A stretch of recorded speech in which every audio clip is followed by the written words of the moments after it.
విదూషక దుందుమాలి ఈ రోజు యాదవ శ్రేష్ఠుడు వాసుదేవుడు విరాట నగరానికి విచ్చేశారు. వాసుదేవ, ఎవరి కథ వింటారు మీరు? ఈ నిర్ణయాన్ని మా సఖి తీసుకుంటుంది. చెప్పు సఖి, ఎవరి కథ వింటే నీ హృదయం శాంతిస్తుంది? నా హృదయం శాంతంగానే ఉంది గోవిందా. లేదు, మనస్సు స్థిరంగానే ఉంది, కానీ హృదయం శాంతంగా లేదు. సోదరా, నేను చెప్పనా? ఆ, అవశ్యం.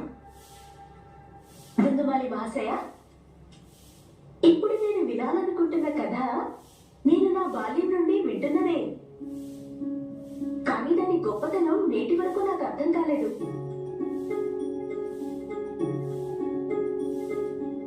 నా పుత్రుడు అభిమన్యునికి అర్థం కాలేదు, అలాగే మా అక్క పుత్రులకు. అయితే పొడుదరులారా, అలాంటి కథ ఒకటి నా దగ్గర ఉంది. ఒక మహానుభావుని కథ ఇది. ఆయనకు దగ్గరున్నవారు ఈనాటి వరకు ఈయన మహత్వం ఏమిటో, దివ్యత్వం ఏమిటో అర్థమే చేసుకోలేదు. కానీ నాలాంటి వ్యక్తి, సామాన్య వ్యక్తి, ఆయన జీవితాన్ని దూరం నుంచి చూడడమే కాదు, అర్థం చేసుకున్నాడు కూడా. ఆయన మహిమలను ఎంత కీర్తించినా ఈ చిన్న విదూషకుడి చిన్నారి పుట్ట చూసారా, ఇది ఎప్పటికీ నిండదు.